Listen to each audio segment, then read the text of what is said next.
All right, so we're diving into Think Yourself Rich today. We are. And I got to say, this book, it really grabs you with that title, right? It does. It's bold. Think Yourself Rich.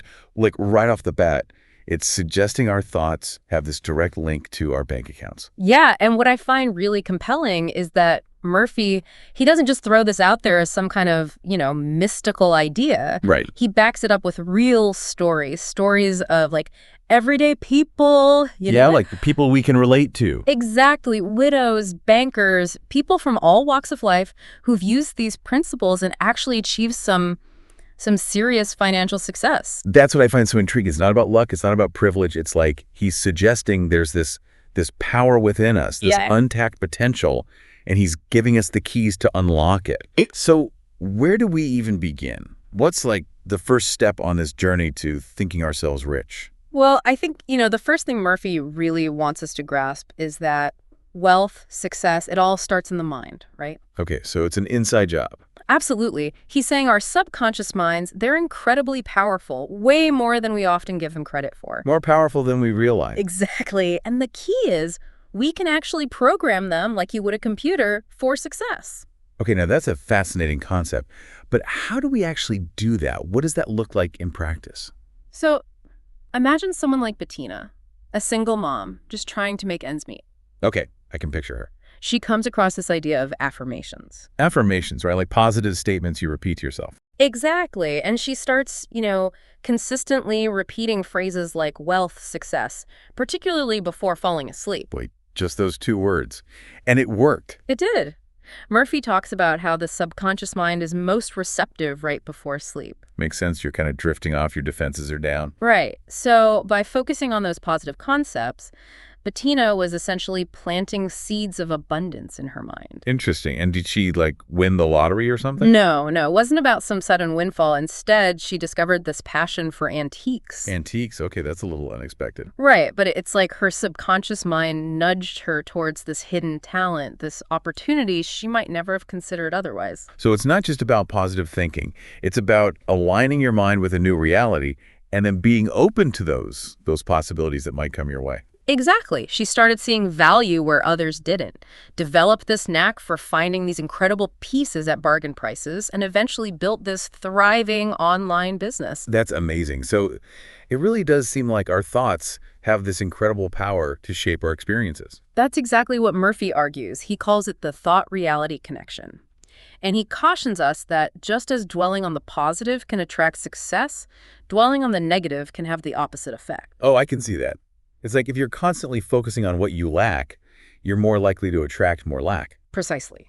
He uses this example of Ralph, a talented attorney, but he was plagued by self-doubt. Oh no, even with a successful career, those doubts can creep in. Absolutely. And for Ralph, instead of visualizing success in the courtroom, winning cases, He's imagining failure. He's worried about messing up, making mistakes, and it actually led to a string of setbacks and financial struggles. And wow, it's like he unconsciously sabotaged himself. It's a classic example of a self-fulfilling prophecy. And, Murphy argues that we attract what we focus on. Dwell on lack, you get more lack, but focus on abundance. You open yourself up to those possibilities. Exactly. So it's not just about wishing for a better life, it's about truly believing it's possible. Absolutely. Cultivating that unshakable belief in our own potential and the abundance of the universe. I love that. Okay, so Think Yourself Rich. It's not just about, piles of money, right? Yeah. These principles, they can be applied to other areas of life too, right? Absolutely. And Murphy stresses this. True wealth, it's not just about financial abundance. It's about well-being, happiness, fulfillment. Exactly. Take the story of Mary. She suffered from chronic stomach pains. Oh no, I'm sorry to hear that. That's awful. And she tried everything, doctors, specialists, nothing seemed to help. Sounds like she was really struggling. She was, and it was through deep reflection that she realized she was holding on to this resentment towards her father. Wow, so this unexpressed emotion was manifesting physically. It's a powerful example of the mind-body connection, how our thoughts and emotions, even subconscious ones, can impact our physical well-being. So how does she overcome it? Did she confront her father? Murphy actually encouraged her to focus on the concept of perfect health, visualizing her body functioning optimally, feeling vibrant and whole. So instead of dwelling on the pain, she shifted her focus to healing. Exactly. And amazingly, her condition started to improve. That's incredible. It really makes you think about the power of the mind to influence our physical state. It really does. Okay, but what about situations that feel completely outside our control? I mean, can we really think ourselves into a better outcome even then? That's where the power of belief and expectancy really comes into play. Murphy, he tells this incredible story, almost hard to believe, about a man who had this severe stutter his whole life. Oh, wow. That must have been so challenging. It was. And he's taken to St. Kevin's Cell in Ireland, this place believed to have miraculous healing powers. They tell him, you sleep in this cell, you'll wake up cured. Okay, that sounds like something out of a movie. Right. But incredibly, that's exactly what happened. He woke up and the stutter was gone. No way. So what, you're saying the cell itself cured him? Well, Murphy would argue it wasn't the cell. It was the man's unshakable belief in the outcome. So the ritual was almost like a catalyst. Exactly. It was about activating his subconscious mind, making it receptive to change. But here's the question. How do we cultivate that level of belief, especially when we're bombarded with doubt and uncertainty? That's the million-dollar question, isn't it? Yeah. How do we convince ourselves, especially when life throws those curveballs? Well, Murphy introduces this fascinating concept he calls a psychic treasure map. Okay, now you've got my attention. It's all about using our imagination to vividly visualize our desired outcomes, really stepping into that reality as if it's already happening. So more than just daydreaming. Oh, much more. It's about engaging all your senses in the visualization, feeling the emotions, embodying the experience as if it's your current reality. I like that, feeling the feelings, not just thinking the thoughts. Exactly. And to illustrate this, Murphy talks about Amanda. Okay, who's Amanda? She was yearning for this life full of travel, love, financial stability, the whole 9 yards. Don't we all? Right. But here's the thing. She didn't just wish for these things. She created these incredibly detailed visualizations, feeling the joy, the gratitude, as if her desires were already her reality. Wow. And what happened? Did these visualizations lead to any tangible changes in her life? They did. She ended up receiving a sizable inheritance, not a fortune, but enough to finally travel the world. No way. And guess what? While traveling through Europe, she met her future husband. Get out. So it wasn't just about the money manifesting, it was about creating the experiences. Exactly. By aligning her subconscious mind with her desires, she opened herself up to these incredible possibilities. That's amazing. But let's be real, life isn't always sunshine and roses. What about those inevitable moments of fear and doubt that creep in, especially when we're going after something big? How do we silence those inner critics? That's where the story of this anxious actress comes in. She had this huge audition coming up, potentially career-defining. Oh, I know that feeling, the pressure, the what-ifs. Exactly, and she was paralyzed by this fear of failure. Did she almost back out? She was close, but Murphy encouraged her to combat those negative thoughts with affirmations, consciously replacing fear with confidence and belief. So instead of thinking, I'm going to mess this up, she's affirming, I'm going to rock this. You got it. And guess what? She not only landed the role, but received an even bigger offer shortly after. Talk about turning those nerves into fuel. That's incredible. It really makes you wonder, if we have this power to influence outcomes through our thoughts and beliefs, why aren't we all living our dream lives? That's the question, isn't it? And Murphy suggests it often boils down to a lack of awareness of the power we possess and a hesitation to fully surrender to it. Surrender. What do you mean by surrender in this context? It's about letting go of the need to control every little detail, trusting that there's a greater intelligence at work, guiding us towards our highest good, even if the path isn't always clear. That's a powerful concept. So it's about surrendering to something bigger than ourselves, trusting in the process, even when things feel uncertain. Exactly. And, this idea of surrender, it leads us to one of the most powerful forces for attracting abundance: praise and gratitude. Praise and gratitude. Okay, I'm intrigued. How do those tie into attracting wealth and abundance? I mean, it's great to feel grateful, but does it really move the needle in terms of, our financial reality? Murphy would definitely say yes. And he'd argue it's not just about feeling good. It's about shifting our energy, our vibration, if you will. He suggests that when we genuinely express praise and gratitude, it creates this ripple effect, this positive energy that extends far beyond ourselves. So it's not just about acknowledging what we have. It's about acknowledging the good in others and appreciating the world around us. Exactly. Take the story of Roddy, for example. He was struggling with calculus, like really struggling. He was convinced he just wasn't cut out for it. Oh, I've been there. Math and I, we've had our differences. What was the turning point for Robbie? Did he discover some secret formula? It was actually his professor who made all the difference. And it wasn't by piling on extra homework or anything like that. Instead of focusing on Robbie's shortcomings or mistakes, the teacher made a point of praising his efforts, no matter how small. So instead of highlighting what Robbie was doing wrong, he focused on what he was doing right. Exactly. And to kind of reinforce this new, more positive belief, he encouraged Robbie to use affirmations, specifically focusing on intelligence and his ability to excel in the class. It's amazing how much a little encouragement can boost our confidence, right? But did it actually work for Robbie? Did his grades improve? They did. Robbie's grades significantly improved, but more importantly, he actually discovered a passion for the subject, which really just goes to show how praise, genuine praise, can unlock hidden potential, both in ourselves and in others. It's about creating that upward spiral, right? We all thrive in environments where we feel seen, appreciated, encouraged. Absolutely. And this brings us to another powerful force in attracting wealth and abundance that Murphy explores: love. Love. Okay, now I'm really curious. We're talking about financial success, and suddenly love is part of the equation. How does that work? Well, Murphy suggests that love isn't just an emotion. It's this potent energy that can unlock incredible potential in all areas of life, including finances. He talks about a man who was battling tuberculosis, and this man was consumed by hatred, by resentment, blaming wealthy individuals for his misfortune. Sounds like he was trapped in a cycle of negativity. Did he ever manage to break free? Eventually, yes. His spiritual advisor recognized that his bitterness was actually fueling his illness. So the advisor encouraged him to try something radical, to let go of the anger, the resentment, and start focusing on love and forgiveness. Forgive those he blamed for his problems, even if they hadn't acknowledged any wrongdoing. That's a tall order. It was. And it wasn't about condoning anyone's actions, but about this man freeing himself from that burden of negativity he was carrying. So it was about changing his internal state, not necessarily the external circumstances. Exactly.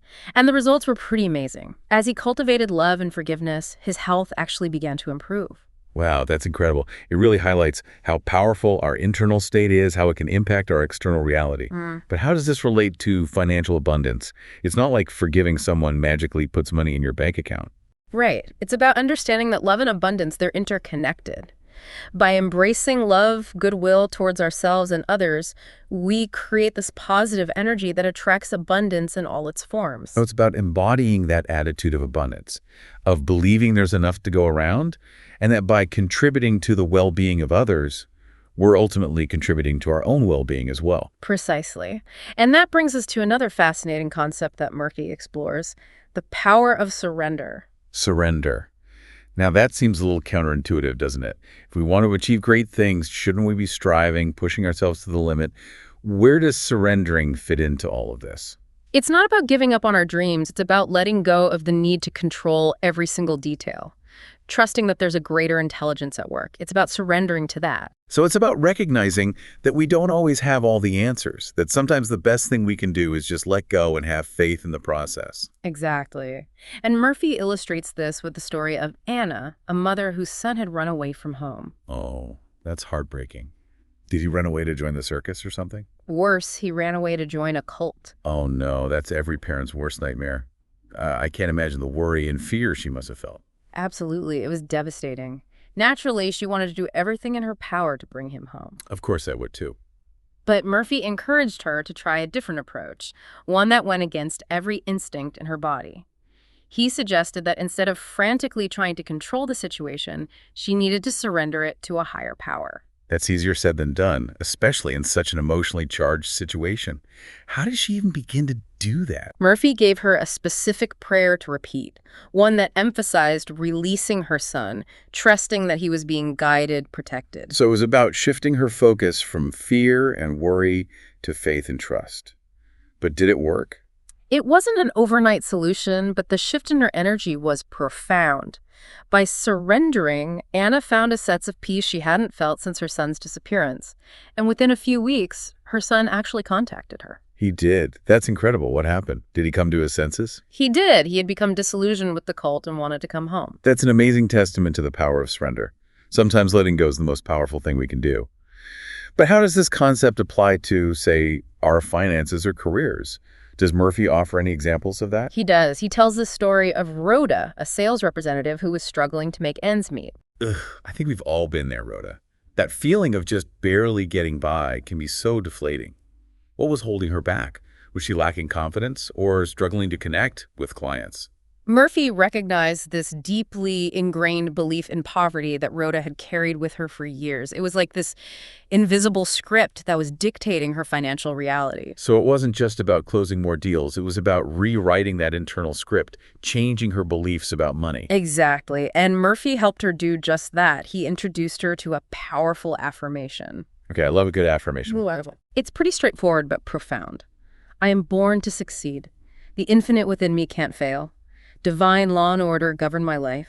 Divine peace fills my soul. Divine love saturates my mind. Infinite intelligence guides me in all ways. God's riches flow to me freely. I am advancing, moving forward, and growing mentally, spiritually, financially, and in all other ways. I know these truths are sinking into my subconscious mind and will grow after their kind. Wow, that's quite a mouthful. But it's packed with such powerful statements about self-worth, abundance, and divine guidance. So what happened? Did Rhoda suddenly become a sales superstar? She did. Well, sort of. She started incorporating this affirmation into her daily routine, repeating it with conviction, and really embodying the energy of those words. And within a year, her income had increased fivefold. Fivefold. Okay, now we're talking. That's incredible. Did she share any insights into what changed for her? Was it her sales techniques, her mindset? It was a combination of factors, but the most significant shift was internal. As she consistently affirmed her inherent worthiness of success, her confidence soared, and her interactions with clients became more authentic, more impactful. It's like she finally aligned herself with her true potential. It's a great reminder that our external reality is often a reflection of our internal state. If we want to change our results, we need to start by changing our beliefs. Exactly. And this principle, it doesn't just apply to individuals. Murphy also saw it play out in relationships. Remember Bob and Donna, the couple on the verge of divorce? Oh, yes. They were really struggling, weren't they? Financially, emotionally, the whole 9 yards. What was the turning point for their relationship? Murphy recognized that they were trapped in this negative feedback loop. Donna was struggling with jealousy and insecurity, while Bob felt suffocated, controlled. They were both unintentionally sending negative messages to each other's subconscious minds. So their own internal states were fueling the conflict, even if they weren't consciously aware of it. Exactly. They needed to shift from a space of lack and negativity to a space of love and abundance. And Murphy's suggestion might surprise you. He recommended prayer. Prayer. Okay, I wasn't expecting that. Each night, Donna was to affirm specific qualities in Bob, focusing on his love, his loyalty, his potential for success. So instead of dwelling on her fears and insecurities, she intentionally focused on the positive aspects of their relationship and Bob's character. Exactly. And Bob was instructed to do the same for her, affirming her worthiness, her connection to divine guidance, the love and harmony between them. It's like they were consciously rewriting the narrative of their relationship, right? Yeah. Replacing negativity with love and appreciation. But did it work? Could a few nightly prayers really salvage their marriage? It's amazing how powerful a shift in perspective can be. As they consistently practiced these affirmations, they started seeing each other in a new light. Their communication improved, their resentment faded, and they even experienced a financial turnaround. Wow, that's incredible. It's like the saying goes, what you appreciate appreciates. By focusing on the positive, they actually created more of it in their lives. Absolutely. And it wasn't just about the money. It was about recognizing the power of love to heal, to transform. It's a beautiful reminder that love is a verb. It's a choice we make, an action we take, not just a feeling we passively experience. By actively choosing love, even in the face of challenges, we open ourselves up to a world of possibilities. You're getting it. It's about understanding that we have this incredible power to shape not only our own reality, but also the reality of those around us through our thoughts, beliefs, and actions. And that's a really empowering realization, wouldn't you say? It is empowering, but it's also, well, a little daunting. If we have this ability to manifest our desires, does that mean we're also responsible for everything that happens to us, even the bad stuff? That's a big question, and it's something that a lot of people grapple with. And to be fair, it's something that Murphy addresses in the book.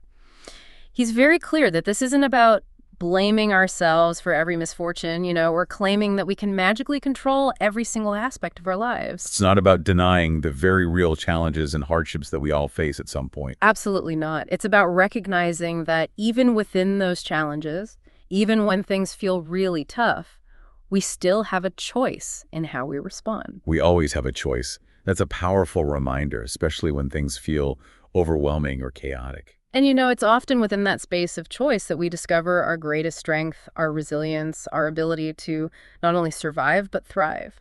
That's a really empowering message. And it actually leads me to something else I wanted to ask you about. What about when we're hit with really tough challenges, like a serious illness or a major financial crisis? Can this idea of thinking ourselves rich really help in those situations? That's a great question, and it's one that Murphy tackles head-on in the book. He shares a really moving story about a man named Roger who's battling severe arthritis. Oh, well, I can only imagine how painful and debilitating that must have been for him. It was. He had tried every treatment imaginable, and nothing seemed to be working. He was feeling incredibly defeated, both physically and emotionally, and that's when Murphy introduced him to the power of prayer and affirmation. Not as a replacement for medical treatment, of course, but as a way to shift his perspective, to find a different way to relate to his experience. So it was about finding peace, acceptance, maybe even healing from within, even if his external circumstances didn't magically change overnight. Exactly. Murphy guided him to pray for release, for forgiveness, for a deeper connection to, as he put it, the healing power of divine love. And did it help? It did. While Roger's physical condition didn't change overnight, the shift in his mindset was pretty remarkable. He started experiencing these profound moments of peace, of acceptance, and over time, his pain actually started to subside, allowing him to engage with life more fully. That's incredible. It really speaks to the mind-body connection, how powerful our thoughts and beliefs can be in shaping not only our reality, but also our experience of that reality, even in the face of really difficult challenges. Absolutely. It's about recognizing that even in the darkest of times, there's this wellspring of strength and resilience within each of us. And by tapping into that inner strength, we can not only endure, but transcend. It's about finding that glimmer of hope, that flicker of possibility, even when things feel bleak, and using that as fuel to create a brighter future. This has been so insightful, but I have to admit, it's a lot to process. There's so much to unpack here. There is, and it's a journey, not a destination. Speaking of journeys, one of the things that really resonated with me in Think Yourself Rich is how Murphy emphasizes the importance of purpose when it comes to wealth and success. It's not just about accumulating money for the sake of it. It's about aligning our desires with something larger than ourselves, right? You're absolutely right. It's about recognizing that true wealth encompasses so much more than just material possessions. It's about living a life of meaning, of contribution, of service to others. It's about understanding that true abundance comes from aligning ourselves with something larger than ourselves. Right. Precisely. It's about recognizing that we're all interconnected, that by contributing to the well-being of the whole, we ultimately enhance our own well-being as well. It's not just about, what's in it for me. It's about recognizing our place in the grand scheme of things. Exactly. And Murphy illustrates this beautifully with the story of Jeremy. Okay, Jeremy, tell me more. So Jeremy was a hard worker, incredibly dedicated, but he was really struggling financially. Didn't there? Right. And he was praying for prosperity, but nothing seemed to be changing. So he was putting in the effort, both in the physical world and in, the spiritual realm. But it was like he'd hit this wall. Exactly. And what Murphy helped him realize was that his own mindset was actually working against him. Oh, how so? He was so focused on his lack, on the poverty he saw around him, that he was inadvertently repelling the very abundance he was seeking. It's like if you're constantly looking for reasons why something won't work, you're going to find them, right? Exactly. It becomes this self-fulfilling prophecy. Jeremy needed to shift his perspective from scarcity to abundance, not just for himself, but for everyone. Okay, so how did he do that? Did he just, start handing out money on the street? Not quite. He began incorporating affirmations into his daily practice, but they weren't just about him. So instead of just praying for his own financial breakthrough, he started praying for the prosperity of others. Precisely. He would affirm things like, God is prospering me in every way, and God is prospering everyone I come into contact with, really radiating that energy of abundance outward. That's a powerful shift. It's like recognizing that there's enough to go around for everyone. Exactly. And the amazing thing is, as he made this shift, his own business started booming. Get out. So by blessing the abundance of others, he opened up the floodgates of prosperity in his own life. It's a beautiful example of how our energy, our beliefs, they don't exist in a vacuum. They have a ripple effect. I love that. It's a great reminder that generosity, it's not just about giving away what we have. It's about expanding our capacity to receive. Absolutely. And that brings us to one of the most important and perhaps most challenging concepts in the book, the power of belief. Okay, I'm listening, but I got to be honest, this is where I sometimes stumble. I mean, we all have those deep-seated beliefs, often rooted in past experiences, that tell us we're not good enough, not worthy of success. How do we overcome those? It's definitely not easy, but Murphy suggests we can actually reprogram our subconscious minds by consciously choosing the thoughts and beliefs we want to embody. Okay, easier said than done, right? So how do we actually do that? How do we convince our minds to let go of those old, limiting beliefs? Well, remember that concept we talked about earlier, the psychic treasure map? Oh, yeah, with the visualizations and everything. Exactly. Murphy argues that by consistently engaging in this practice, by vividly imagining our desired reality as if it's already happening, we can begin to rewire those neural pathways to create new beliefs at a subconscious level. So it's about, training our minds to focus on what we want, to see it, to feel it, to believe it as our reality, even if it hasn't fully materialized yet. Exactly. It's about creating that congruence between our thoughts, beliefs, and expectations. I love that. It's like we're planting those seeds of desire in the fertile ground of our subconscious minds, and with consistent nurturing, they'll eventually blossom into our reality. You got it. And to illustrate this, Murphy shares the story of Amanda, a young woman who was feeling incredibly lost and unfulfilled. What was going on in her life? She was unemployed, struggling financially, and really longing for a fulfilling relationship. She felt like she was stuck in this rut and didn't know how to get out. Okay, I think a lot of people can relate to that feeling of being stuck. Absolutely. Mm-hmm. And that's when she decided to create her own psychic treasure map. So what did that look like for her? Did she, buy a map and circle all the things she wanted in life? Not quite. She started by writing down her desires in detail. Okay, like a manifestation journal. You could say that. She had 4 main requests. She wanted to receive a substantial sum of money, to travel the world, to find a loving partner, and to live in a beautiful home. Those are some pretty big dreams. Wow. So then what did she do? Did she just put the list away and hope for the best? Nope. She engaged all her senses in the process. She would close her eyes and imagine receiving a check for that amount, feeling the excitement and gratitude coursing through her. Wow, so she wasn't just thinking about it. She was really immersing herself in the experience, feeling the feelings as if it were already happening. Exactly. And she did this for each desire, creating these vivid, multisensory visualizations, really embodying the energy of her dream life. That's so powerful. But did it work? Did Amanda manifest those desires? She did. It wasn't instant, of course, but within a few months, she received an unexpected inheritance from a distant relative. No way. How much was it? It wasn't a fortune, but it was a significant amount, enough to alleviate her financial worries and allow her to finally take that trip around the world she'd been dreaming of. Get out. So one of her desires manifested almost right away. Yeah. What about the others? Well, while she was traveling through Japan, she met an incredible man who shared her passion for adventure and culture. Of course, leave it to Japan to be the backdrop for a love story. Right. They fell deeply in love, and when they returned to the States, they decided to get married. I'm already getting chills. What about the house? Did they find their dream home? Funny you should ask. Turns out, her now husband owned this beautiful home overlooking the Pacific Ocean. Are you kidding me? This is like a movie. She manifested all 4 of her desires. It's a pretty remarkable story, right? And it shows the power of aligning our subconscious minds with our desires, of creating that internal resonance with what we want to experience. It's like her psychic treasure map didn't just manifest individual desires. It orchestrated this incredible sequence of events, this beautiful unfolding that brought her everything she'd envisioned and more. Exactly. And I think it speaks to something really important.